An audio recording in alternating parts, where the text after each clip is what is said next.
Low, low the river flows along the valley, oh.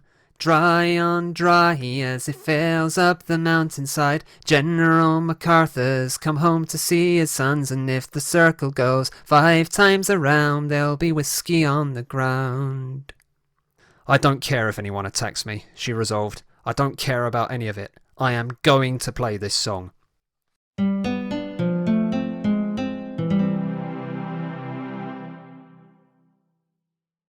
Hello, my name is iAntonio Patterson, language trainer and coach. And this is where I help you to help yourself, not only to learn, but also to hold on to the things you've learned. The English Coach podcast takes my usual relaxed, accessible, human approach to your learning experience and, by definition, unapologetically celebrates the virtues of diversity and inclusion. Self-sponsored and independent, the show offers you immersion into the language in a fun and interesting way. Real people, real themes, and personalities from wherever you are. Now, this is not a formal lesson. It's a show. But if you are interested in signing up for lessons, group coaching, in supporting the show generally, or simply getting involved, do it direct. And feel free to head on over to www.trainingtree.de/podcast or englishcoachpodcast.com. Andy Beck. Hello. Nice to have you here again on the show. Hello, how are you doing? Well, thank you for having me. I'm doing very, very well. Thank you. I'm in Scotland, which is now where I live, and the weather's actually been lovely the past few days, but it's turned a bit cloudy and rainy this afternoon. I find it very peculiar how we always get to the weather somehow at the beginning of our episodes.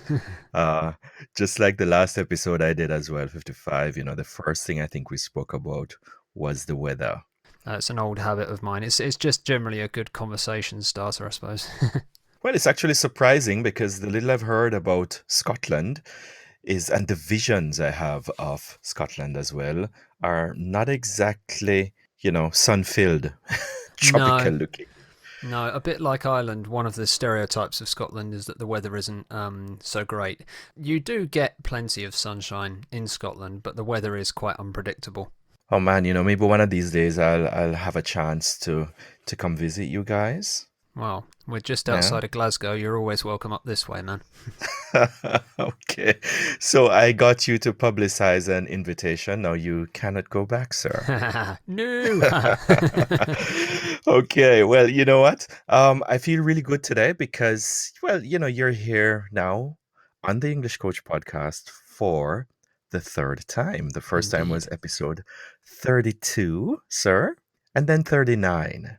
And by all indications, today we are going to be publishing this for episode 56. Awesome. Yeah, fantastic.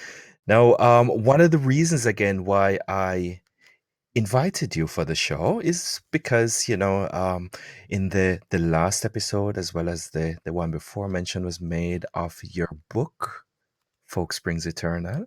Indeed. And I am, as usual, very curious as to how that is going, yes? Things aren't going too badly. I am selling copies, and I'm slowly picking up some good reviews on Amazon and on Goodreads. And I've been redesigning other touch points of mine online in line with the novel. For example, I'm doing some work on revamping my website to really make it clear that I write about Irish music. Mm-hmm. So that's a slow process, but I've been, changing my logo, changing my bio, and things like that.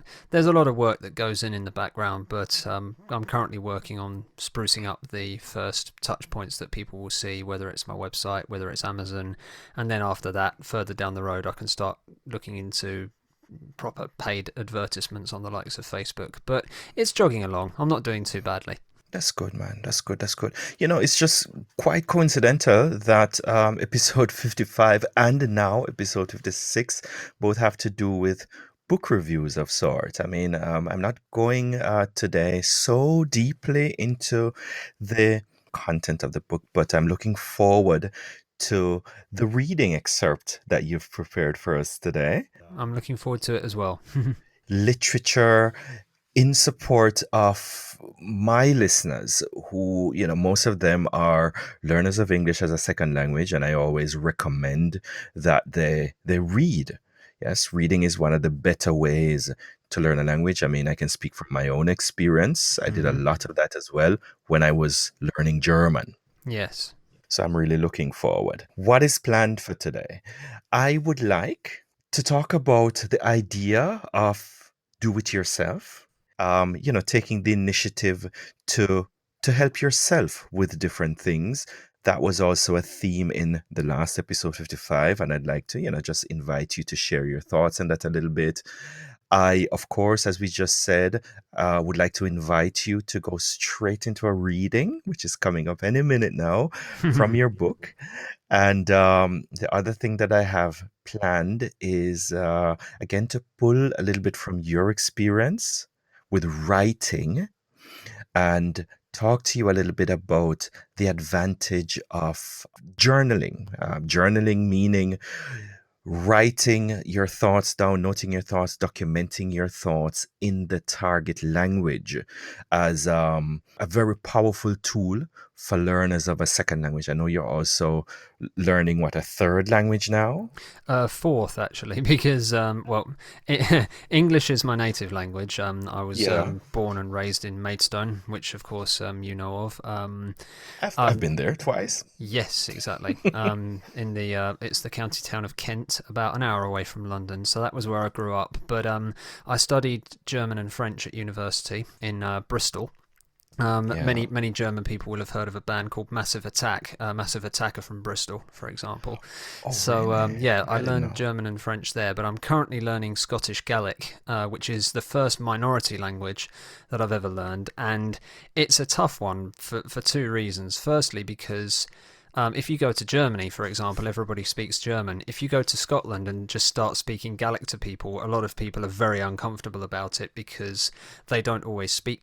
Many of them don't speak Gaelic, or they're not used to someone just turning up and practicing Gaelic unannounced.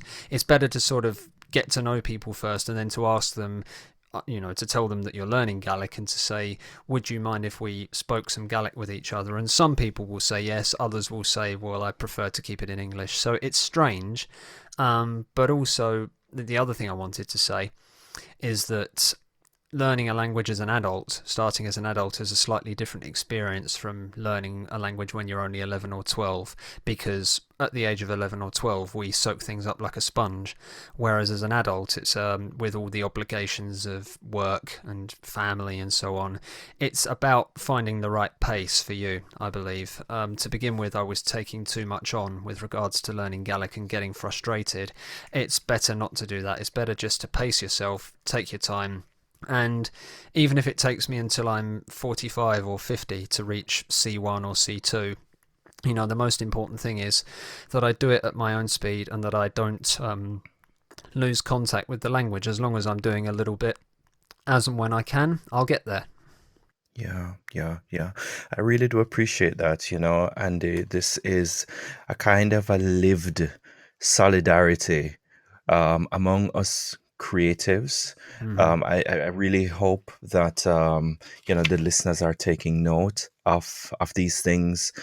As I said, I always did journaling somehow, and I'm also well aware of the fact that the adult learning experience is a little bit different. Some of it, there's a lot of validation of rules that we already know, building on top of rules that we already hold true.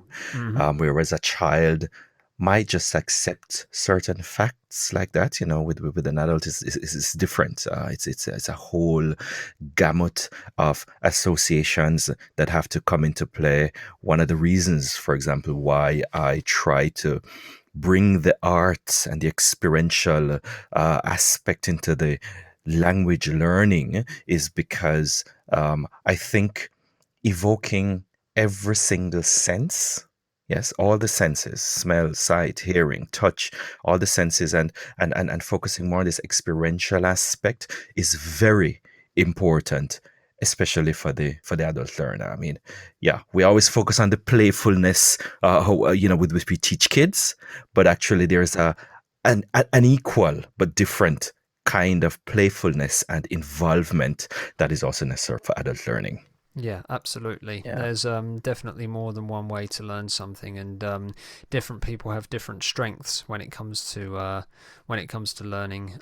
What I'm about to say isn't forcibly about the different senses, but there are certain words that in Gaelic, for example, that I find difficult to learn, and then others that are more fun for me to learn for whatever reason. Especially Hmm. if, say, there's a running gag going on between my wife and me. If a particular word that is involved in that running gag comes up, we'll both laugh when we hear it, and words like that will stick more easily because you just remember them because it's more fun. So it's learning something is part obligation, but it's also part fun as well, I believe. Of course, of course. And let me also be fair. The idea now that's present in my mind, the idea of journaling, of course, I keep saying when the same wisdom comes back all the time with new packaging. It's well known that writing things down helps helps us to retain them. But Mm. the idea was presented afresh in webinar that I took part in, which was called Holistic Learning. Yes, so Right. they take a holistic approach to adult learning. Of course, I agree with most of the things they said because it echoes very strongly with things that I already know. But still, I have to give them due mention and due respect for at least that strong reminder. And this, as I call it, a solidarity, this kind of solidarity between creatives will hopefully lead us also into the jingle. Yes, the wonderful jingle that you produced, jingle with a little more fire, adding a little more fire to the thunder. Absolutely. So hopefully we can talk about that. All right. Well, Andy, that was a wonderful introduction. It's actually 11 minutes already. I would like us to go straight into the excerpt that you have prepared from your book, if you don't mind. No problem at all. I will also give a little shout out of my own before I begin. I am part of a small group of fellow writers. We have all taken the same steps to writing our first books, about various things, about music, about self-help, about disentangling one's genius and so on. But I wanted to give a shout out to the Igniting Souls London group, led by a very energetic lady called Karin. Her name's Karin Brauner, which sounds very German, but she's not actually German. She's from Guatemala. but yeah, she has been very supportive throughout the process, and I've been very supportive of her. We've helped one another, and hopefully we'll continue to do so. And the cool thing about Karen actually is that she and I we have different life philosophies, but when it comes to writing, we work together well, and I think we make a good team, so to speak. And that's what's good. And you will hear of other people who might be different characters, but when they get together and work on something communal, the result is good. And as long as that mutual respect is there, that's what's important. But yes, as to the reading, I'm as well as being a writer, I'm a folk musician. I play Irish music, and my book Folk Springs Eternal is about Irish music. It's a play on the expression hope springs eternal, or as the Germans would say, die Hoffnung stirbt zuletzt. That's the German equivalent. And I'm going to read you an excerpt from chapter 7, where the band in the story, who are playing Irish music, are facing a sort of make or break moment. They're playing a gig on St. Patrick's Day, which of course is one of the biggest dates, if not the biggest Irish date of the year, March the 17th, and things aren't going so well because their lead singer has just been arrested for drunken fighting, taking it a bit too far, and it's up to the female member of the band, Lynn, who is actually the singer's cousin, to try and turn the situation around. So, with your permission, Ian, I will give this short reading, and hopefully it will have people on the edge of their seats. Haha. Please do proceed, sir. I am very much looking forward. Okay, here we go. The pair writhed and thrashed, their hollering and howling matched only by the shocked cries around them. Herman had already dropped his sea whistle and sprung from the stage to where Ailish stood, uninvolved and unharmed, but still his first priority. Rash and Lynn sprang from their stools and backed away, holding their instruments before them in mock protection. Seconds later, one of the doormen, more stocky than his stage colleague, came ploughing through the crowd to assist the other four. Gus had blood on his t-shirt as he looked back to the front row faithful, wide-eyed and uselessly protesting his innocence as he was dragged backwards out of the pub and away. As the door swung shut, Lynn and Rash just stood gawking at each other, unable to believe what they had just seen. The atmosphere in the pub was destroyed. Herman, Nestor and several other male onlookers had their arms around their female counterparts, while one or two other couples were already heading for the door. Gus's abandoned guitar was feeding back. The sound man at the side of the room muted the channel as people brought their hands to their ears. More critically, none of the band had any idea what was next for Gus. Was he being detained outside? Would he be let back in, or shaken down and sent home? They'll call the cops, Lynn feared. She wanted to make her way through the mob and see for herself, but then she caught sight of Martin. The head bartender was punching a number into the pub's phone, one visibly longer than 3 digits. "Oh, Rash," she gasped to her bandmate. "They're calling management. We're done here." "Oh no," was all Rash could say. He turned to her. "What do we do, Lynn?" Lynn looked back to the bar. All the good times they'd had in the smoke flashed before her eyes. The music, the bands, the drinking and dancing, the conversations and the camaraderie, the laughs, Paddy's Day last year, all of it could be for nothing.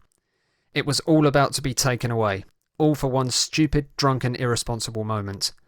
Martin was waiting for management to pick up the phone, his staff in disarray beneath the Kied Mille Falche sign adorning the long wooden beam above the bar. And as Lynn saw those 3 words, clarity was upon her.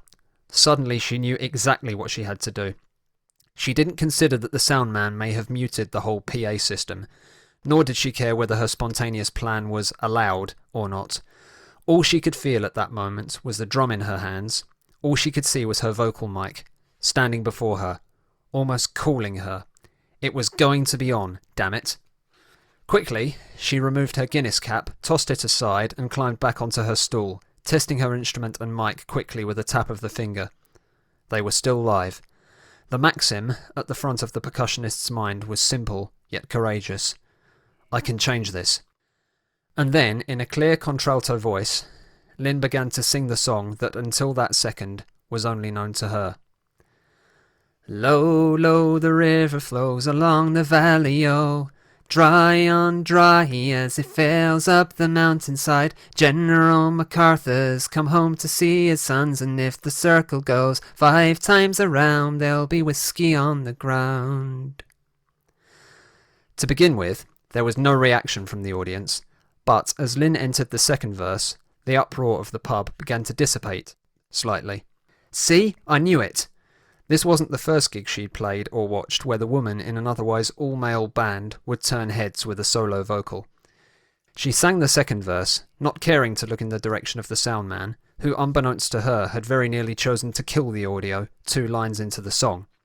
With her right hand, she started to grace the surface of her baron. In no mood for any mistakes, her playing and singing were absolutely flawless. I don't care if anyone attacks me, she resolved. I don't care about any of it. I am going to play this song.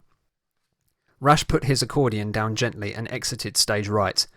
Lynn was too lost in the moment to even notice. In the face of her determined, yet ice-cool delivery, the din from the audience grew quieter still. "Oh my God," was what Mark said to Lynn's mum in the meantime. "She's doing it! It's working!" Danny exulted to Caleb. In little more than 30 seconds, the pub had gone from unmanageable to almost completely silent. As Lynn approached the 4th verse, she looked over to Martin. He was watching just as attentively from the bar, the pub's phone now back in its charging station. With no idea of, nor concern for, whether he'd spoken to the owners, or to anyone, Lynn shouted 2 simple words in his direction. "Keep going!" And with that, she realised who she'd become, if only for a minute or 2 that night.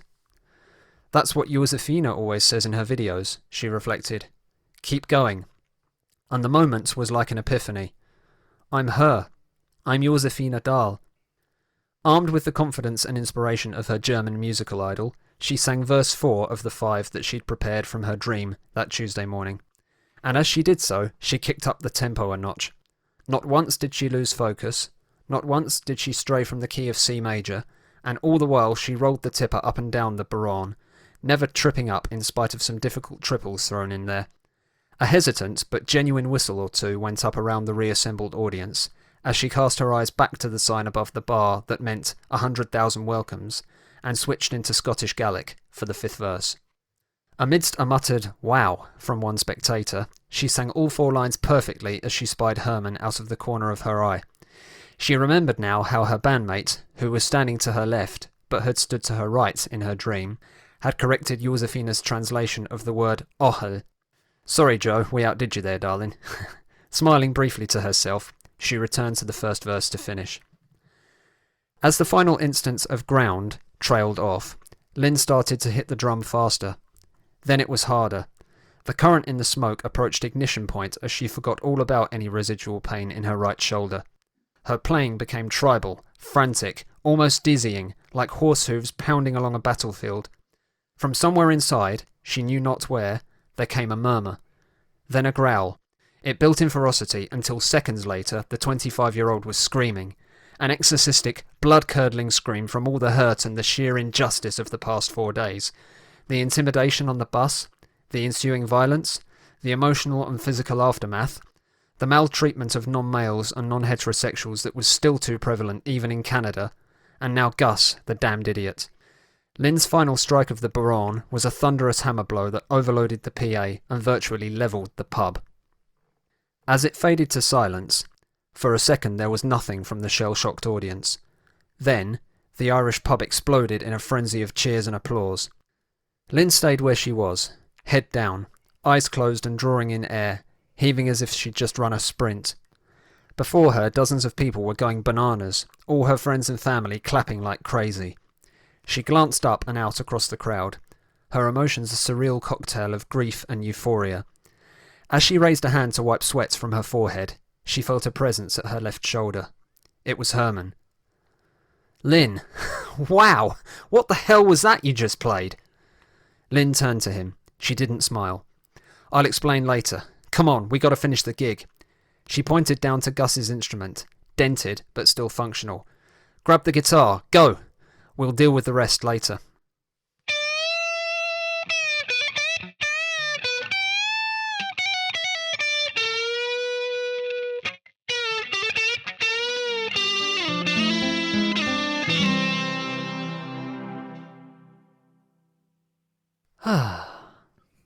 Lynn, through resilience, breaks into song and saves the day. And gives me goosebumps on this side as well, as she must have given everybody else in the pub that night. Absolutely. Yeah, a real heroic moment from Lynn. Nice, nice, nice. I had visions of the pub, sir. I could definitely see and feel the dim lights and the smokiness and the crowd turning when they hear or when they feel this, as I like to call it, goosebumps moment. Yes. Yeah. I'm happy. I'm happy about that. If the reader or the listener has a strong picture in their mind as to what the scene looks like, then I've achieved one of my objectives as a writer. Thank you very much for that, Andy. That was beautiful. And while you were reading, as I said, the words just came to me. Resilience breaks into song. And of course, I'm always thinking of parallels with learning experience from my side and also from the side of my listeners. In a very similar way, I try to encourage people to give yourself permission to free yourself somehow, to allow the language to dance, allow yourself to dance with the language. And this feels to me like one of those moments where, in spite of all the adversities, you mentioned the challenges of the previous week or the previous days. What Yep. was it? All of these things welled up and somehow pushed her on, spurred her on, and powered this whole performance. Correct. Yeah, it's all in there. It's Lynn has been through, by the time chapter 7 comes around in the novel and she gives this heroic performance, she's been through a hell of a time over the previous couple of days. Without going into too much detail, as I wouldn't want to spoil the Yeah. story, she is subjected to a hate crime on a bus where three drunken idiots basically attack her. Fortunately, she makes it out of that okay, but it's a very hair-raising experience, a very hair-raising encounter, shall we say. And then, of course, there's the fact that she only just about gets better in time to even play the gig, and then the last thing they expect at the gig is for their singer to turn up drunk because he's had too much to drink on St. Patrick's Day, and he sort of sabotages the whole thing. And yeah, that turns out to be a major turning point, not only in the gig but in the entire story. And resilience is a word I mentioned late on as well, how if one member of the band goes down, someone else will step forward and sort of step up to the plate to rescue them. Thank you so much for that, Andy, because I mean, it really does resonate also with the last three episodes, to be exact, because, we're just coming out of Pride Month, which I took the opportunity to also celebrate Yes. for inclusion. Yes, I mean, the flag is of many colors and it celebrates many things, but Hmm. from my own lived experience, the the appeal, the call, the invitation that I would make is to allow for inclusion, and that definitely does, you know, as I said, resonate with what we've been doing or what I've been doing over the past few episodes. Thanks I again know for that. that crossed my mind as well. I thought I'm just a few days too late for Pride Month, but no, Yeah. it was something that was quite at the forefront of my mind when I wrote Folk Springs Eternal, because a lot of the time, if you think about Irish music, you think I think you think about a lot of the bands, you think about white people, for example, but in the band, Rash is well, he's Canadian, but he's a third generation Indian guy. His parents came from let me get this right, they were Jains. Jainism is a religion that is practiced, as far as I'm aware, in particular parts of India. So they came from India to Canada, and then of course Rash's parents grew up in Canada, and so did he. But it was important for me to provide, a cross section of what society in 2021 looks like, and that's why I, put an LGBTQI plus character in the form of Lynn, because people are talking about their sexuality a lot more than they were, say, 50 years ago. And that's why I wanted to write a story that takes folk music and sort of drags it into the 21st century light, shall we say. And I think I hope I achieved that.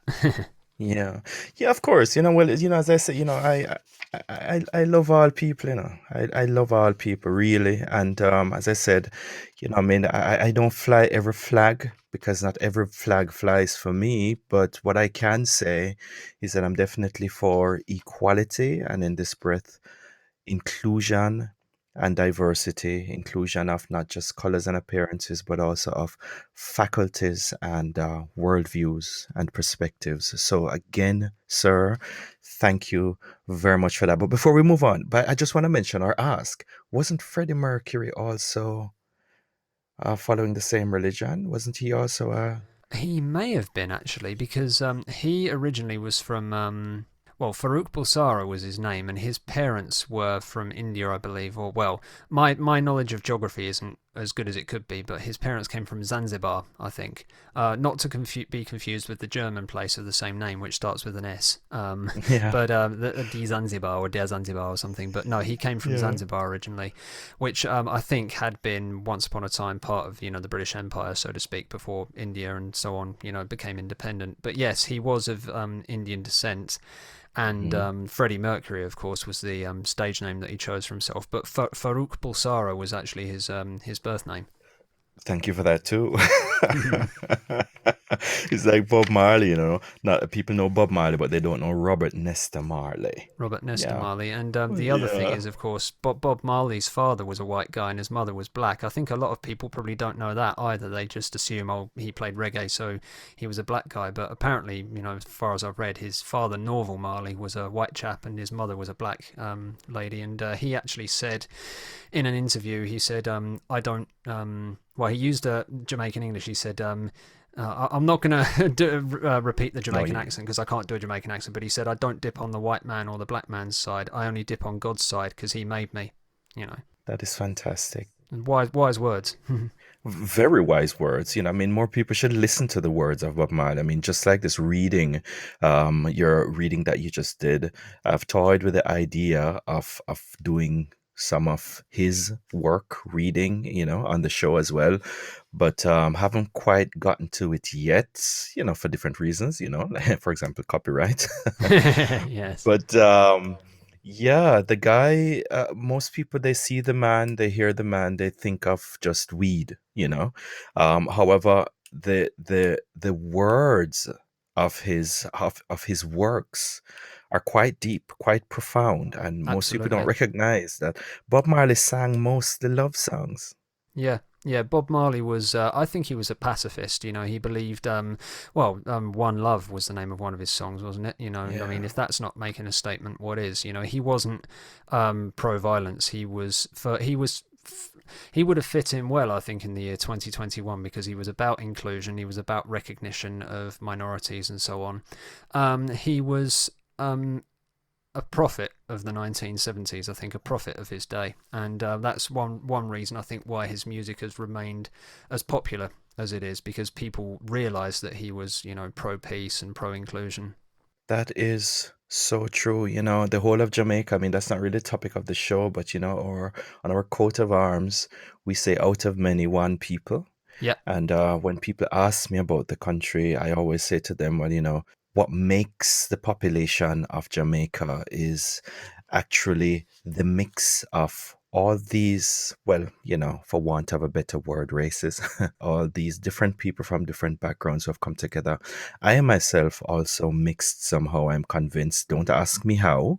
Okay. I've never had it checked, but almost most of the people in Jamaica, out of many, one people, means that it is a melting pot, and there are definitely good things that, come out of that. Yeah. Any way you take it.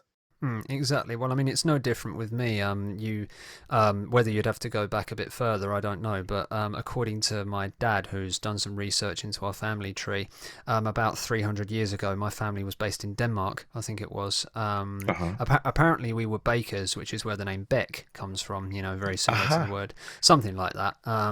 We might be descended from the Normans on my mum's side as well. But basically, we were wandering around Europe 300 years ago as well. So Mhm. the fact that I grew up in Britain, that's just the result of that, I suppose.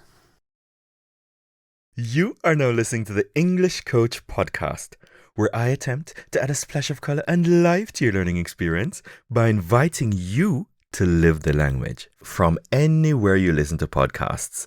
Do feel free to follow. Like it if you like it, and if you don't, lie to me. Share the show with a friend, or if you like it a lot, keep it all to yourself and simply sign up to join my private listeners group. So then, without further ado, on with the show. Yeah, that's just a wonderful thing. I'm all for that. As I said, mixing faculties, backgrounds, and worldviews, as long as we are in a position to sometimes agree to disagree. That's Yeah. nice to be able to be in that place as well, and even to enter sometimes into conversation with people who have totally different worldviews, Mm. right? Because once we can converse with each other, we can find out why and clear up some of the misconceptions as well. I learned that in Germany. hmm I basically wholeheartedly agree with that. I mentioned earlier my writer friend Karen. She and Yes. I, we don't always see eye to eye on certain things when it comes to politics or religious views. But I say to Karen, you're entitled to believe what you want to believe. I can tell you what I think, in a Hmm. respectful way, but what you believe is ultimately up to you. And she agrees with that. And, she says to me, I can tell you what I think, but, you can only believe what you want to believe. And there are even Yes. more extreme examples of that out there that I won't Oh, go yes. into, where people try to, they use conversation to try and understand where people's views come from. They don't have to Hmm. agree with it, but they can try and understand where those views come from. And they also um, can find out what they have in common. And if you focus on what you have in common with people, because all you need to do is talk to someone for 5 minutes and you'll probably find you've got something in common with them. And that makes, the sort of the categories or the barriers of this world, it makes them less scary, so to say. Yes.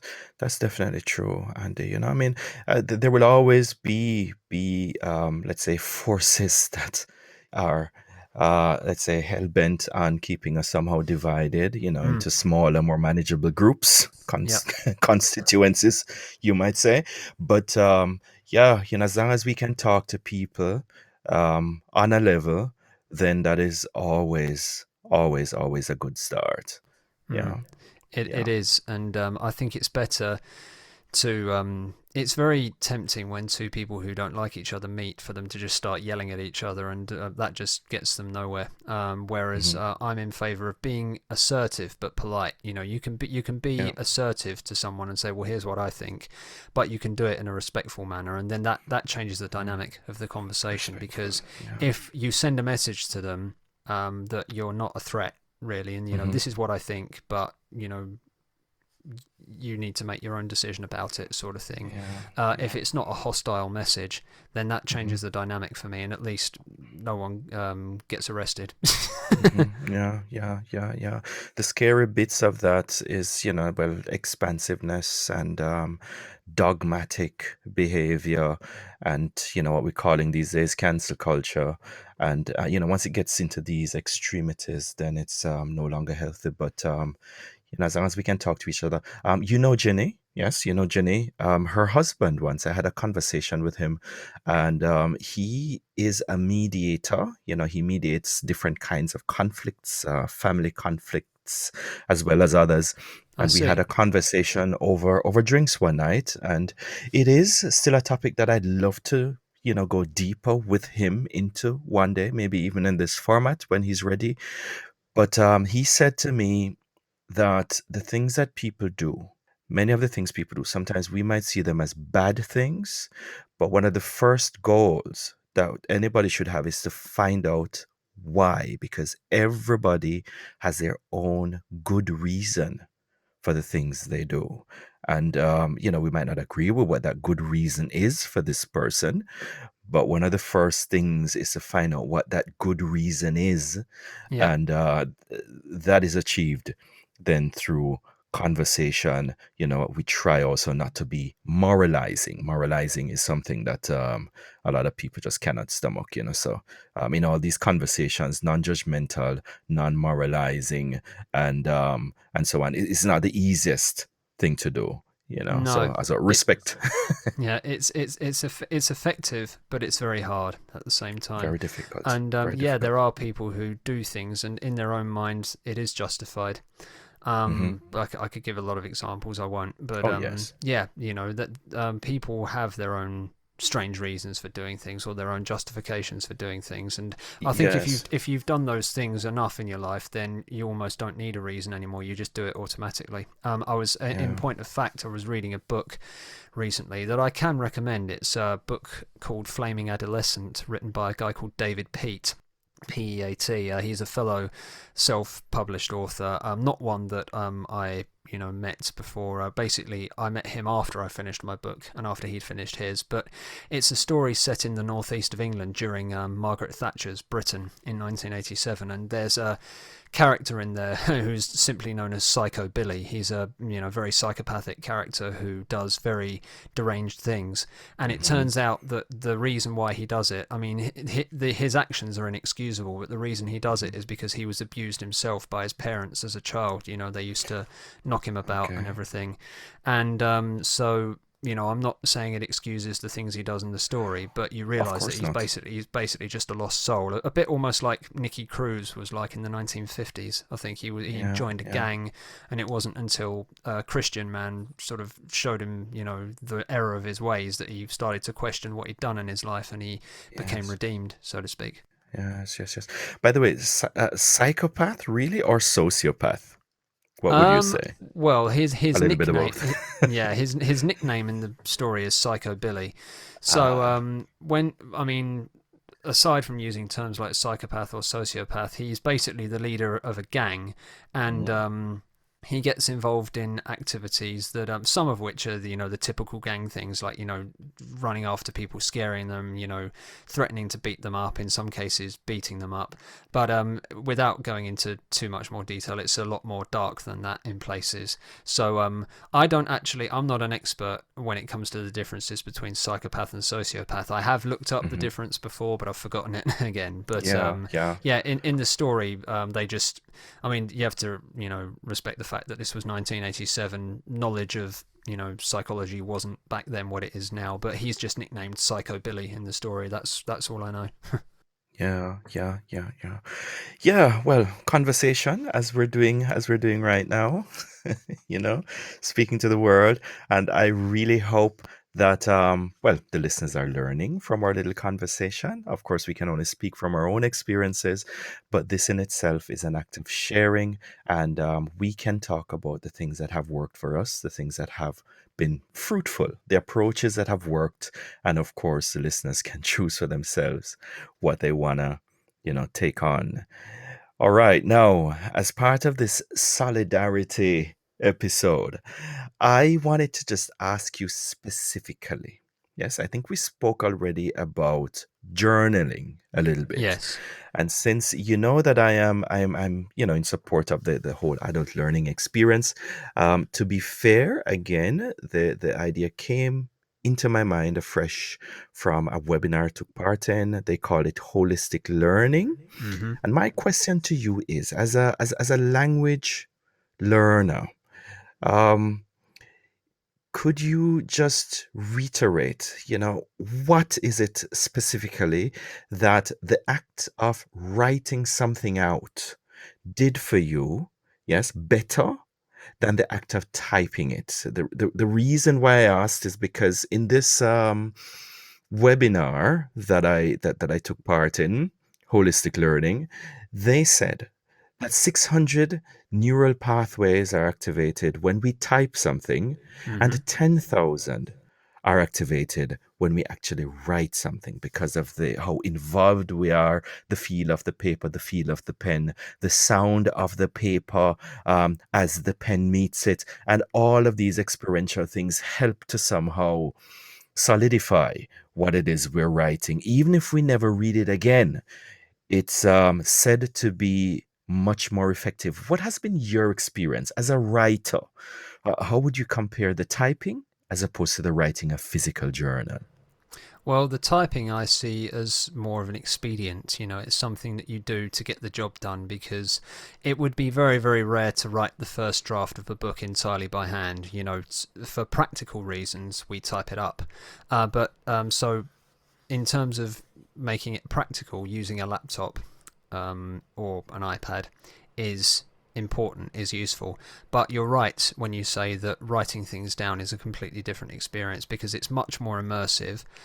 I think when it comes to using computers, there's an inherent aspect of rush involved with it. When we think of the busyness of our day-to-day lives and the busyness of the work environment, I think computers are inextricably tied up with that. Getting the job done quickly. Whereas if you sit down and write something by hand, you're taking more time for yourself, and you have more of a relationship with the words, more of a relationship with the piece of paper and the pen. So they are two different experiences. I think that you're less likely to forget something if you've written it down on paper, because I find myself making a lot of notes on my laptop, and it just seems to be one big mess kind of thing, and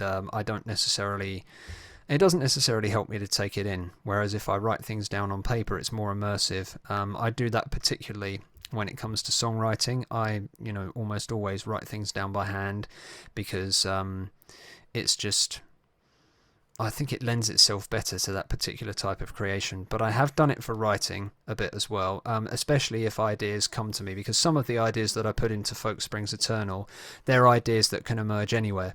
And, I'm more likely to take out a notebook and write them down than I am or to write them down on a scrap of paper, for example, than I am to wait until I get home and I'm on my laptop, by which time I've forgotten half of it. So, the difference for me is that the laptop is useful as a practical tool, but if you really want to immerse yourself in the experience of words, then there's no substitute for writing things down by hand. Thanks, Andy. Thanks. Sure. So, I mean, I'll definitely, I will borrow your words and I will pass them on, send them out into the world as well, because I always tell my learners this, and if you are for the language learning experience, better to keep a written journal. I still have my journals, from when I Hmm. was learning German. Yes. A lot of it I've never read again. I should, I've always been threatening to go back into it and probably do a series of shows. But that's what I did as well. I never really benefited from so many formal lessons. It was me finding immersion in other ways that took me to where I am today. It's more human as well. I think that using computers does dehumanize the process a little bit, whereas writing things down, that's something, at least with my generation and, well, with yours as well. We Mhm. computers, when we were growing up, did exist, but in very primitive form. But I still think there's something that's unique about writing things down. When I learned Scottish Gaelic, I have Zoom meetings on my laptop with my teacher, and I'd like to give him a shout out as well, Mr. Dr. Michael Klevenhaus. He is he is the leader of the German Academy for Gaelic Language and Culture, which is based in Bonn, which is where he's from. And I have Zoom calls with him, and he's my Gaelic teacher. He was the first German person to complete a master's degree that was done in the Gaelic language. I think he wrote his master's thesis in Gaelic, which must have been a huge undertaking. But no, I have a lot of respect for Michael, and Hmm. he's appeared on the BBC and everything. So yeah, he's a real ambassador for the Gaelic language and for culture. And yeah, so I have lessons with him on Zoom, but apart from Hmm. that, when I'm learning Gaelic for myself, I almost always write things down because I can get them into a structure that I remember better. It's just, it's more of an immersive experience where you're taking time for yourself to learn for yourself. That's the way I Hmm. see it. This, well, as we don't want to drift too much into the mindfulness and meditation, but holistic learning on its own. I mean, it's a name that is, being used by these guys, rightly so as well. But this whole experiential aspect of it is definitely beneficial. I mean, I can definitely relate to that. Andy, again, solidarity. And I am very thankful for that wonderful jingle. Yes, extension. Yes, evolution of the jingle that you did recently. Yes. You're And welcome. I want to ask you, tell me about that immersive experience. How did it come into being? Well, first of all, I don't plug an electric guitar in every day, but it was good to set it up again. So I did that for when I was writing the part, and I just basically, to get creative, I suppose I was using a mixture of the practical side of things and the theoretical side of things, because the theory is things such as I know that the first chord of the jingle that I wrote for you is in G major, which is why the electric guitar solo you hear is written in E minor, because without delving too far into music theory, E minor and G major are relative keys. In other words, it's exactly the same seven notes.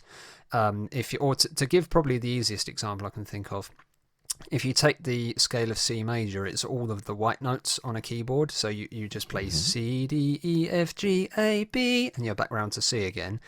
Yeah. It's the same thing with A minor. A minor and C major are exactly the same seven notes, just on a different starting note. And so that was the relative key theory, was the theory that I knew I should use when writing the electric guitar solo.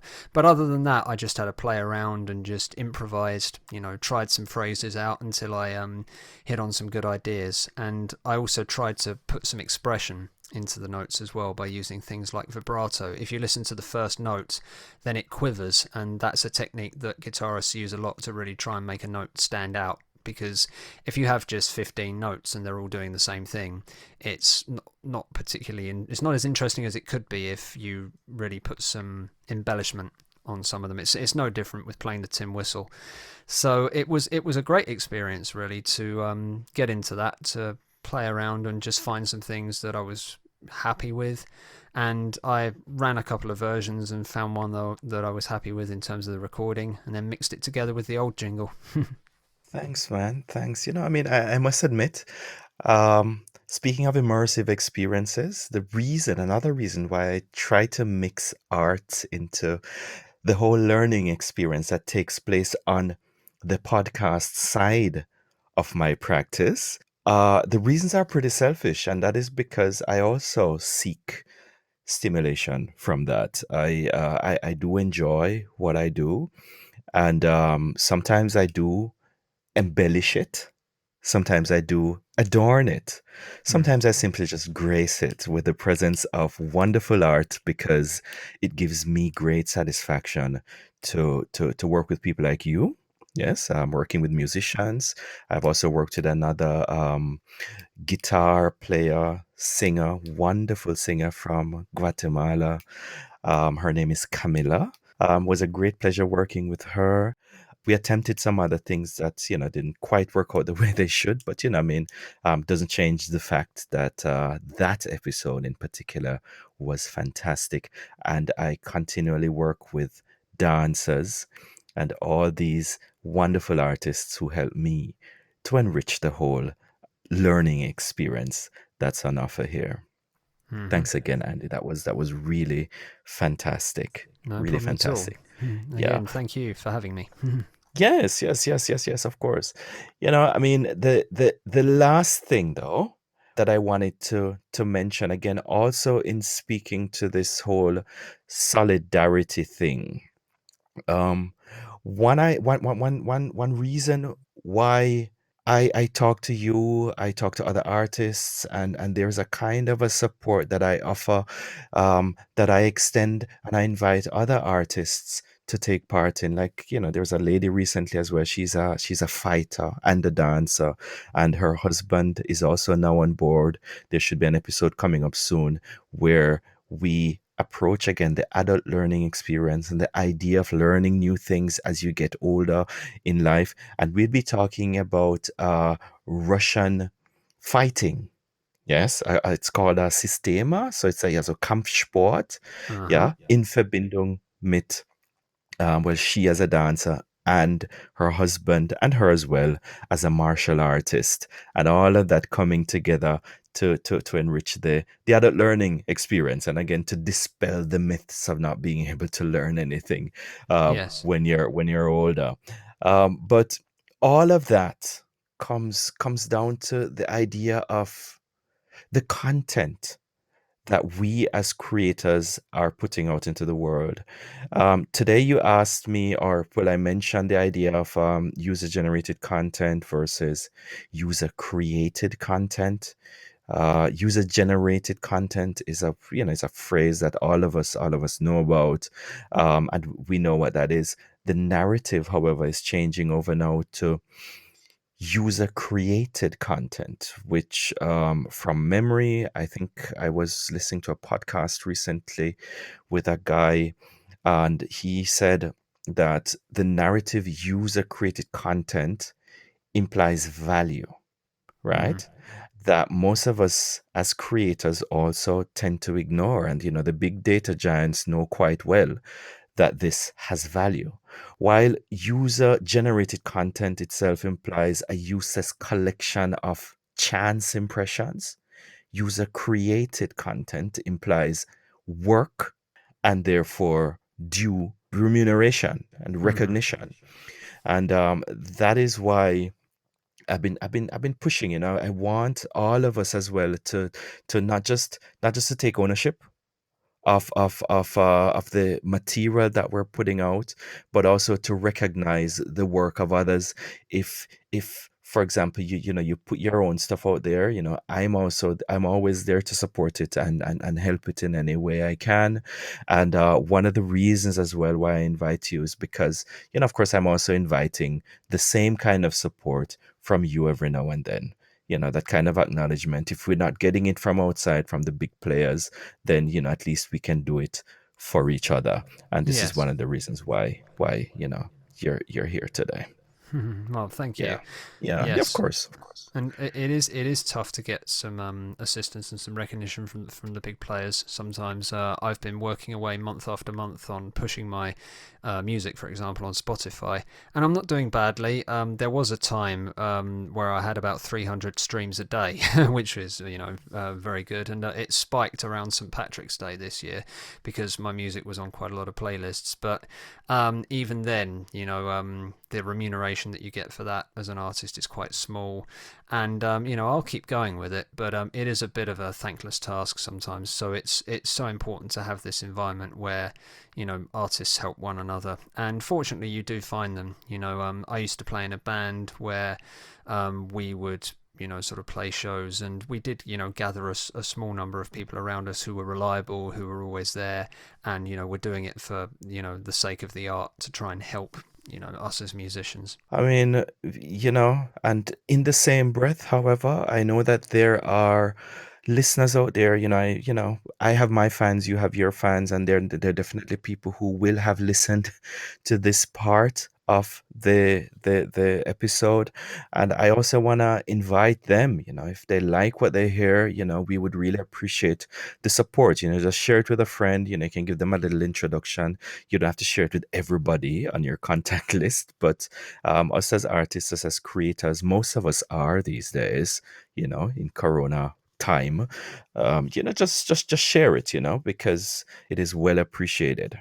Well appreciated. And Absolutely. speaking of big players, by the way, a friend of mine from episode 45, it was, he sent me a link recently, and to my surprise, the image that was done specifically for the episode 45 ended up being featured in New York.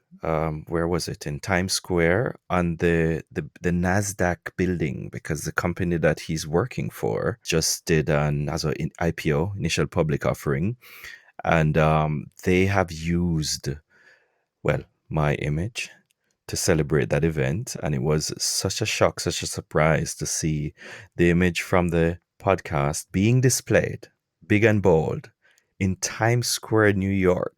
Yeah. On the big side of their building. I mean, I'm still digesting it, I mean, I still haven't gotten come to terms with that yet. But I don't know. You spoke of BBC earlier, and I wanted to mention it then, but even that, I'm not even sure how to digest it. I mean, how would you respond if suddenly somebody sent you a link with a photo or your music even being featured like that? Well, I would feel two things. I would feel obviously excited about it, but I would also think, why was I not informed of this in advance? I hope that's a valid reaction to have. My question to you is, did they credit you in any way at all for this? I mean, there are. I think about usage rights all the time. That thought is very present in my mind, to be honest. And there is one side of me, of course, who wants to take a less passive approach.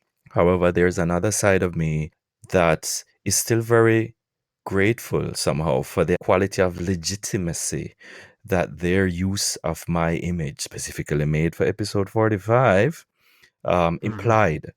And that kind of documents and confirms that my artwork is of some value, so much so that it can be used in that way. I mean, the company was kind of used in celebration of them coming onto the stock market. And I mean, the whole program in which it was a part, I mean, they had managed to raise 270 million, you know, on their initial public Wow. offering. And yeah, I mean, I just found out about it by surprise, you know. But as I said, I am of two minds. There's one side of me, of course, who is one side of me that is very thankful and appreciative of that gesture. And then there's, of course, another side, having studied business myself and worked in the creative field for quite a while, that side that thinks about usage rights and so on.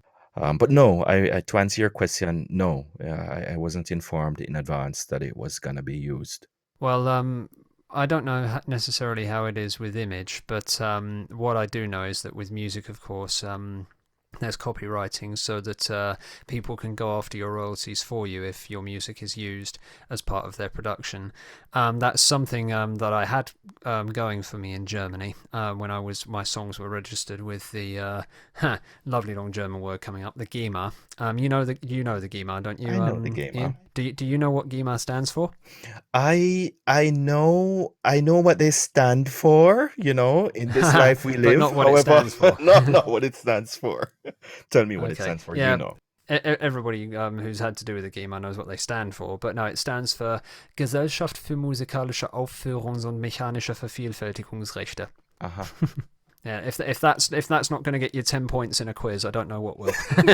But yeah, it's one of these massive long words that they condensed into 4 letters. But no, anyway, as I was saying, I had that lot sorted out when I was in Germany, but because I don't live there anymore, Yeah. I went with a company here in the UK, but it's on to finalise it all is on my list of things to do. Mm-hmm. Long list of things to do, especially when you're juggling music and writing at the same time. So I will get it done at some point. I just haven't got round to it entirely yet. But that's one thing you can do as a musician so that people look out for your royalties. How it is with image, I'm not entirely sure because I'm not an expert, sadly. But there is surely someone out there who can provide advice. Yes, of course. But as I said, Andy, honestly, this is it's actually a very vulnerable moment for me right now, yeah, because I'm still processing all of this. And I said, as I said, in the first instance, there are two sides, there are two minds that thought about it. It was used, and for that I'm very, very thankful, because I feel I'm very thankful, because I feel, as I said, this legitimacy, it kind of proves that my Yeah. work is worth something.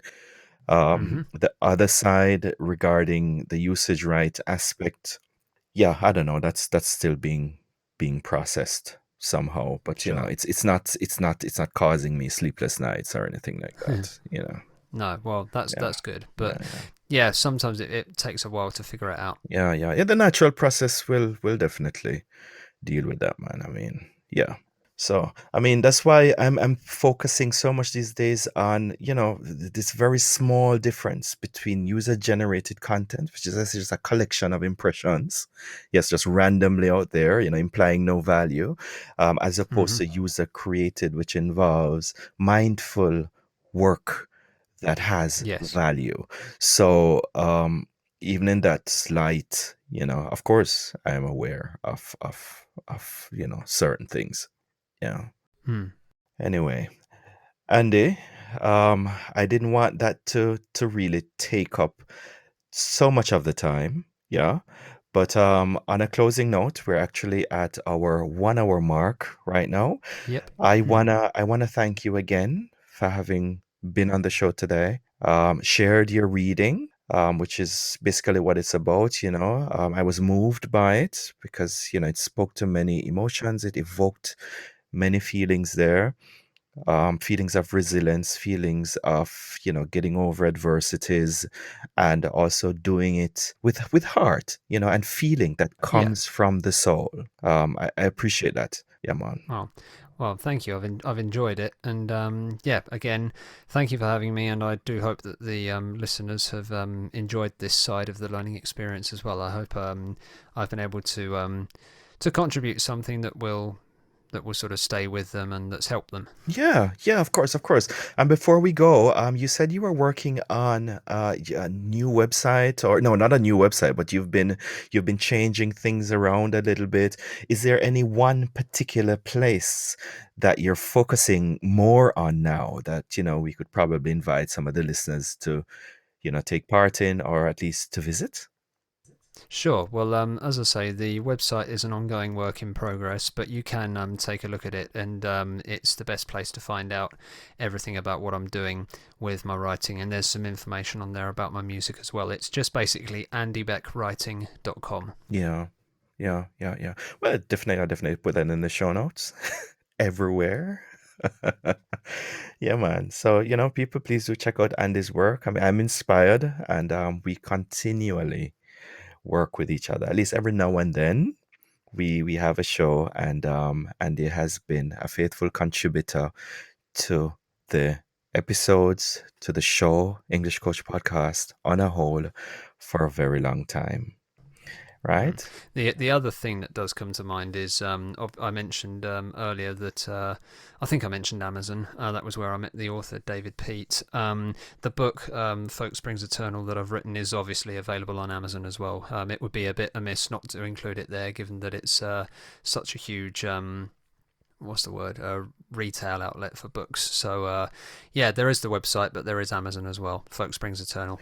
Yeah, yeah, of course, of course. Well, I mean, the least I can do, you did that wonderful jing for me. I value your work. I know what that is worth, sir. And as very small, hardly comparable token of appreciation, the least I can do is include the link. Or I don't know, maybe you have a special Amazon link. Do you have your own store? Not my own store, but I do have my own special link. Yes, Yes. I'll send that. Yeah. Yes, man. You send over that special link, and for everybody who's listening, it's gonna be in the show notes and also a direct link to all of Andy's wonderful links in also the show notes of the episodes themselves as they appear on Spotify, on Amazon, on Google, and anywhere you listen to podcasts. So, Andy, thanks again. No problem. It's been a pleasure. It's been a pleasure as always, Ian, and thank you for what you do. As always, man. As always. Same here, and all the best for the weekend. With a small win is always a good way to begin. The English Coach podcast is freely available from anywhere you listen to podcasts. Do feel free to follow. And remember, if you're interested in signing up for lessons, group coaching, in supporting the show, or simply getting involved, do it direct at www.trainingtree.de/podcast or englishcoachpodcast.com. Like it if you like it, and if you don't, lie to me. Or if you like it a lot, keep it all to yourself and simply sign up to join my private listeners group. Thanks for listening. Looking forward to hearing from you, and bye for now.